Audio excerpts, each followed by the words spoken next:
Primeiro, eu quero esclarecer que esse vídeo é informativo, não é nenhum tipo de apelação e muito menos um convite para comentários inconvenientes. Vamos combinar que aqui ninguém tá na quinta série. E esse vídeo fala especialmente com as mulheres. Então, é um papo cabeça de verdade. Bom, partindo do suposto que somos todos adultos aqui, eu quero falar nesse vídeo sobre a vida sexual durante uma viagem longa, um ano sabático ou durante a vida nômade. A gente vai falar sobre segurança, sobre comportamento e muitas outras coisas importantes. Vem ver!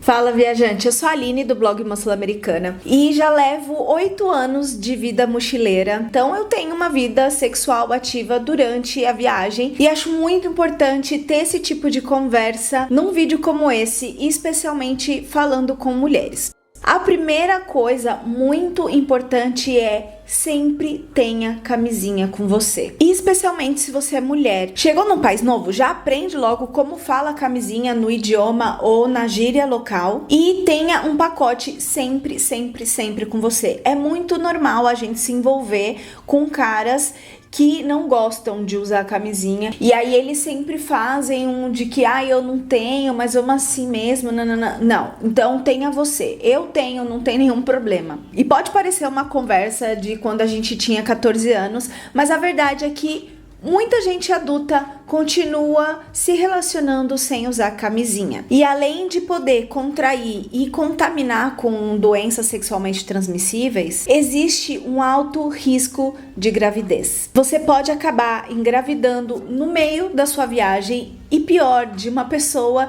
de outro país, de outro continente, outra cultura, que talvez você não esteja se relacionando romanticamente, que talvez você nunca mais vá ver. E sério, eu tô falando isso aqui porque eu já conheci muita mulher que engravidou durante uma viagem. Eu conheci uma argentina aqui no Equador em 2020 e daqui ela foi pro Brasil. E adivinha? Ela engravidou de um brasileiro, ficou morando lá, o bebê dela nasceu no Brasil e desde que o bebê dela nasceu, isso já tem mais de 1 ano e meio, ela não viajou mais porque agora ela é mãe, ela tem um bebê para cuidar e o pai é de outro país, outro idioma. Outra coisa que eu conheci 2 mulheres, uma do Brasil e uma do Chile, que no meio da viagem acabaram engravidando também de pessoas de outras nacionalidades e elas tiveram que recorrer a aborto ilegal. E cara, eu não preciso dizer o quanto isso é perigoso, o quanto isso é traumatizante. Não sei qual é a tua opinião sobre aborto. Eu sou a favor da legalização porque essas mulheres elas vão continuar abortando, mas elas poderiam fazer isso de forma legal, gratuita e segura. Enfim, não é essa a questão. O problema é que, imagina, mulher, que você tá viajando, você resolve transar sem camisinha e acaba engravidando no meio da tua viagem de uma pessoa de outra nacionalidade. Seja ter o bebê, seja passar pelo trauma do aborto, você vai comprometer o resto da sua vida por conta de um momento.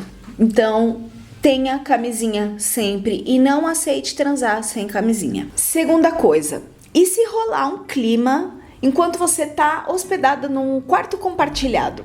O que fazer? Olha, aqui vale mencionar que existem hostels e hostels, destinos e destinos. Um quarto compartilhado em Coyhaique, por exemplo, no Chile, é totalmente diferente de um quarto compartilhado em Montañita, aqui no Equador, por exemplo. Existem lugares que tem zero contexto para você fazer sexo dentro de um quarto compartilhado, com outras pessoas dormindo no mesmo quarto. E já em outros destinos, a gente precisa aceitar que alguém vai acabar transando dentro do quarto compartilhado, sim ou sim. Eu já dormi em quarto onde tinha gente fazendo sexo na beliche de cima. Eu fiquei morrendo de medo, né, da cama cair em cima de mim com o povo pelado, mas enfim, não aconteceu nada. O que eu quero dizer é muito comum que isso aconteça, mas obviamente depende do destino e depende do hostel também. Mas, de qualquer maneira, mesmo que tenha um contexto para isso acontecer, eu sugiro que você não transe num quarto compartilhado, porque tem outras pessoas, é falta de respeito com outras pessoas. Então procura um quarto privado. Dentro do próprio hostel deve ter um quarto privado, e aí você e a pessoa com quem você tá podem compartilhar os custos, ou procurar um cantinho no hostel que dê pra, né, enfim, se expressar sexualmente sem precisar comprometer a liberdade e o espaço de outras pessoas. De qualquer maneira, eu acho mais proveitoso e mais prazeroso quando a gente tem um espacinho reservado pra gente ficar mais à vontade com a pessoa com quem a gente tá, do que transar num quarto compartilhado, num silêncio, sem se mover muito, tentando não se expressar, porque existem outras pessoas e que no final das contas todo mundo sabe o que tá rolando. Em alguns destinos, o quarto privado acaba saindo mais ou menos o mesmo preço do quarto compartilhado. Aqui no Equador, por exemplo, um quarto privado custa uns $2 mais caro que um quarto compartilhado. Isso é coisa de, sei lá, R$10. Então vale a pena tirar um dia e dormir num quarto privado com aquela pessoa que você tá a fim de trocar essa energia aí. Outra dúvida que muitas vezes me perguntam: se eu tô viajando como voluntária, eu tenho permissão para ficar com hóspedes e com outros voluntários? Depende.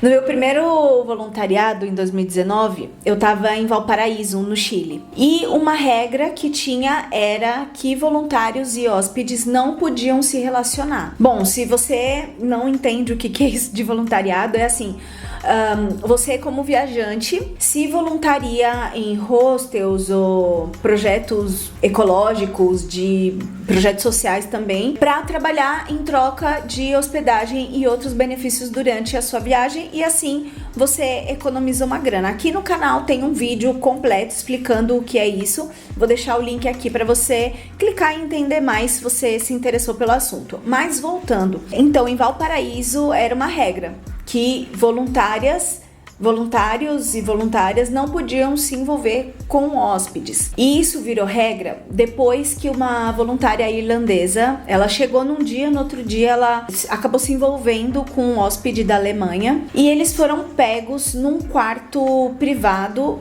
só que sem pagar. Ele tava num quarto com o pai dele e ela tava no nosso quarto compartilhado, né, de voluntárias e tudo. E ela acabou com ele invadindo um terceiro quarto sem pagar, sem falar nada com ninguém, e foram pegos pela anfitriã durante o ato. E daí ela acabou sendo expulsa do voluntariado e prejudicou a viagem dela. E bom, enfim, isso virou uma regra depois disso, então hóspedes e voluntários não poderiam mais se relacionar. E aí, por sorte, ela conseguiu encontrar outro voluntariado, porque depois eu passei meses, né, em Valparaíso, e depois eu passei em uma rua e vi ela trabalhando em outro hostel. Então, por sorte, ela conseguiu se realocar. A Worldpackers tem seguro para isso. Se você quiser entender mais também, o link tá na descrição do vídeo. Mas, fofocas à parte, é interessante você se informar com seu anfitrião, ou se você não quiser perguntar isso diretamente para pessoa anfitriã, pergunta para outros viajantes que já passaram por ali. Se você for voluntariar pela plataforma da Worldpackers, tem como fazer perguntas para viajantes que já estiveram lá antes. Então você consegue mandar uma mensagem e perguntar sobre essa questão, se pode ou não se relacionar com hóspedes e entre voluntários também. E existem hostels onde o próprio anfitrião fica com voluntários. Isso eu também já vi muito acontecendo. Anfitrião com voluntária, anfitriã com voluntário, voluntária com voluntária, enfim. Agora, falando diretamente com a mulherada, meninas, sejam bem seletivas na hora de se envolver com pessoas na viagem. É muito importante se conter para não se emocionar com gringos ou latinos, especialmente falando se você é uma mulher heterossexual. Por parte dos gringos, acaba rolando muita sexualização por sermos latinas. Eles acreditam que a gente é mais fácil, que a gente é mais fogosa, mais aberta. Isso por conta da nossa cultura. A gente é muito do toque, a gente fala alto, a gente ri. Então, muitos gringos interpretam isso de uma maneira equivocada. E muita mulher latina se emociona porque tem um gringo afim dela. Então a gente precisa ser muito seletiva e entender bem o porquê que essa pessoa tá afim de mim, o porquê que essa pessoa se interessou por mim. Não é que você não possa se relacionar com nenhum gringo e não é que você não tenha nenhum fator de interesse além da sua hipersexualização por parte dos gringos. Mas também tem esses caras que têm um fetiche e que estão atrás de mulher latina, principalmente porque para eles é muito fácil. Um amigo meu, que é europeu, já me falou que pra ele é muito mais fácil ficar com mulheres quando ele tá na América Latina do que quando ele tá na Europa. Isso porque as mulheres chegam nele, dão em cima dele. Porque a gente tem uma emoção colonial até, mas eu nem vou entrar nesses méritos, sobre o homem branco, o cara gringo. Então, segura a emoção.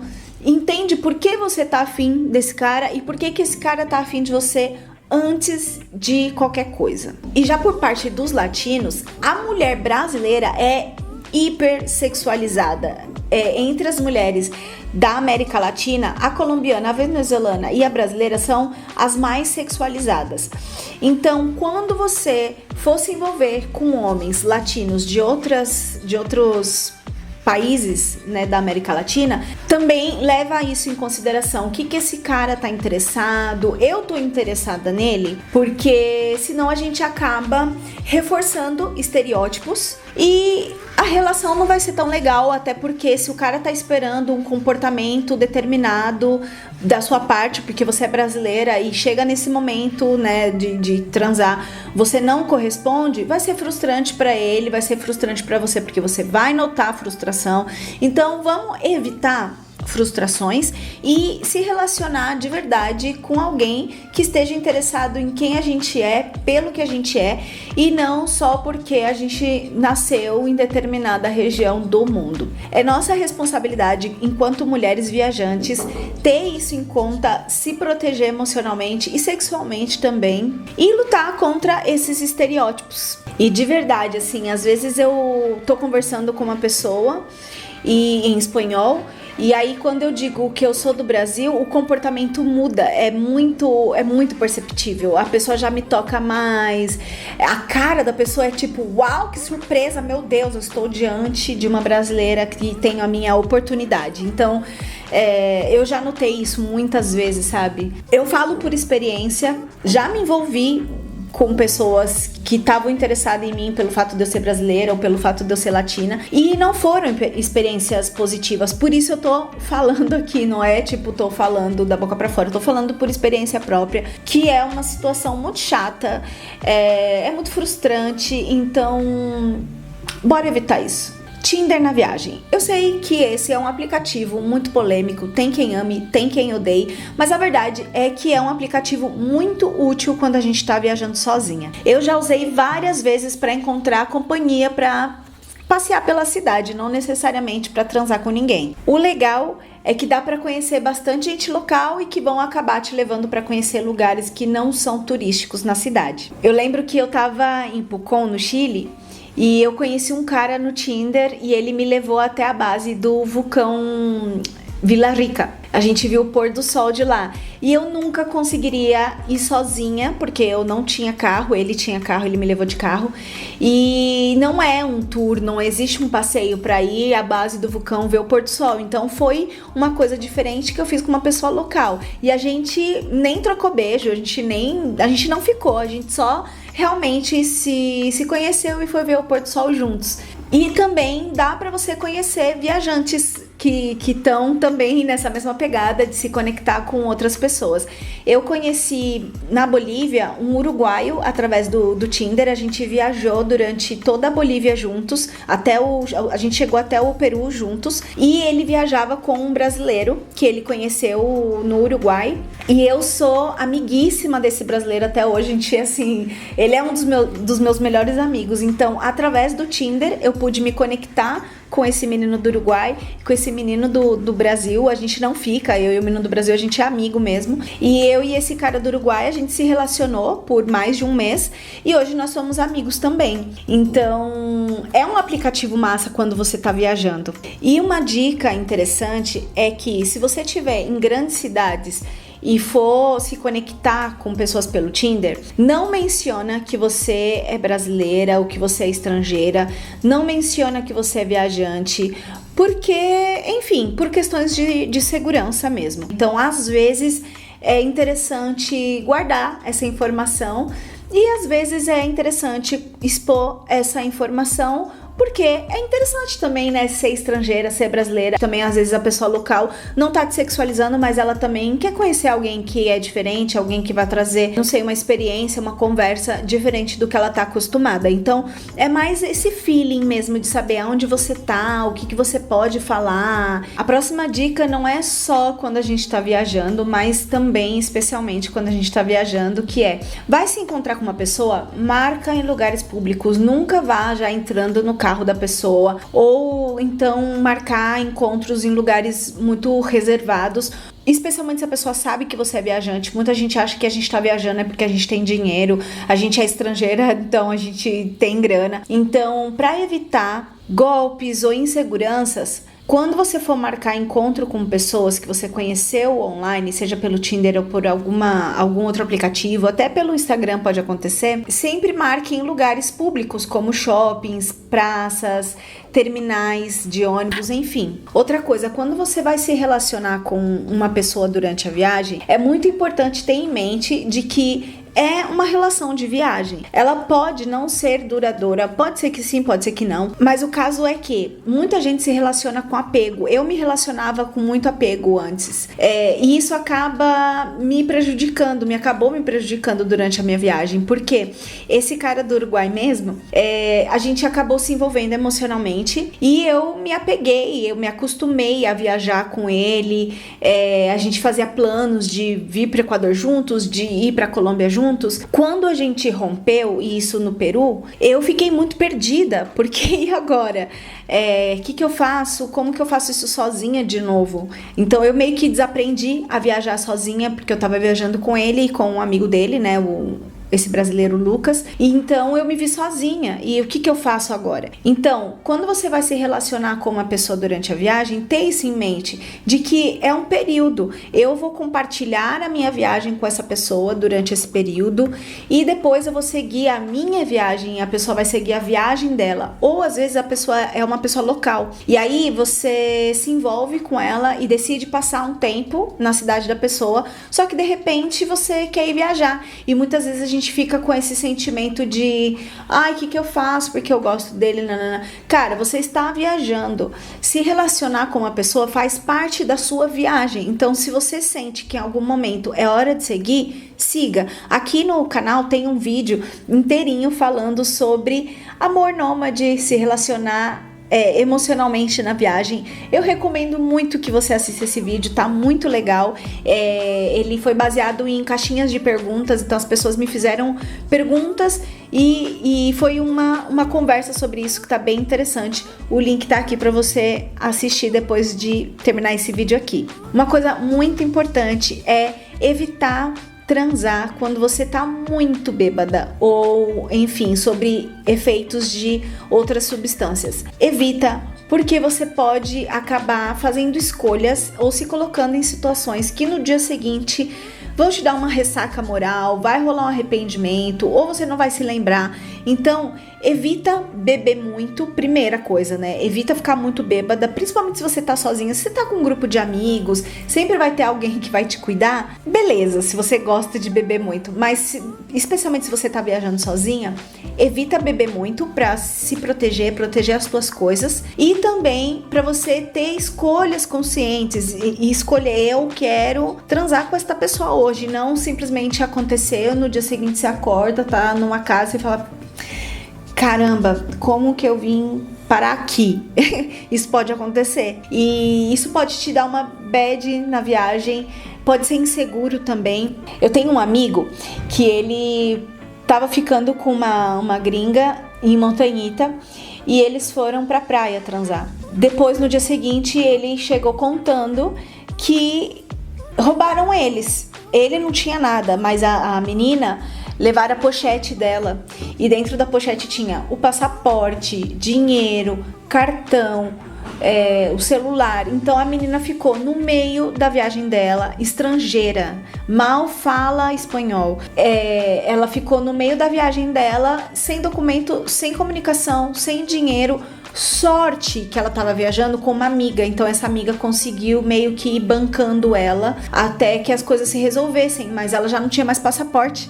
Como que ela ia conseguir seguir a viagem dela? Então, eu não sei o que aconteceu, porque eu não tenho contato da menina, mas até ali, aquele momento que eu soube, mó bad, sabe? E isso pra poder fazer sexo na praia. Então, se cuidar muito, obviamente, né? Eles estavam bêbados. Então, se cuidar muito nesse sentido. Se você vai sair à noite pra ficar com outras pessoas ou pra festas, não leva todos os seus documentos. Eu deixo o meu passaporte e levo o meu RG. Sempre, eu tenho 2, 3, 4 cartões. Eles estão sempre separados. Eu nunca saio com todos eles. Também não vou levar todo o dinheiro que eu tenho. Enfim, se cuidar nesse sentido, porque é raro que aconteça, mas pode acontecer. Então a gente precisa evitar, só isso. E se você viaja de casal, como é que rola sexo fazendo mochilão? Bom, eu fiz um mochilão de volta na América do Sul quando eu tinha um companheiro.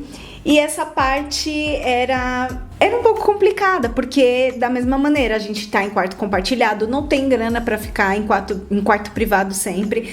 Então, quando dava vontade, ou a gente procurava um cantinho no hostel pra, enfim, pra trocar essa energia, ou também a gente se segurava e em algum momento pegava quarto privado. A gente sempre, quando a gente trocava de cidade, a gente passava um tempo numa cidade, quando a gente ia para uma outra e a gente sabia que a gente ia passar um tempo também, a gente escolhia um lugar no meio do caminho para poder ficar só nós dois, pegar um quarto privado e ter a nossa intimidade, e não só falando, né, de sexo em si, mas também a nossa intimidade, de ficar de carinhozinho na cama, de ter o nosso momento, de conversar como um casal. Às vezes é complicado essa parte durante a viagem. E tem países que, por sorte, não é tão caro se hospedar em quartos privados, como a Bolívia ou o Equador, também o Peru. Então dá pra matar essa saudade de ficar de casalzinho quando passar por cidades ou países onde vale a pena financeiramente ficar em quarto privado. Bom, essas são as minhas dicas e informações sobre a vida sexual nas viagens. Eu espero que você tenha gostado, espero que tenha sido útil esse conteúdo para você. Me conta nos comentários para eu saber, e se você também tiver alguma dúvida, comenta aí que eu te respondo, beleza? E deixa aquele like bem lindo para eu saber que você gostou do conteúdo desse vídeo. E assim eu me animo para criar mais vídeos como esse. E não deixa de se inscrever no canal Uma Sul-Americana, porque eu tenho trazido bastante conteúdo sobre viagens, nomadismo, mochilão, América do Sul, América Latina e muito mais. Então, beijos, se cuida, não esquece da camisinha, por favor, e a gente se vê.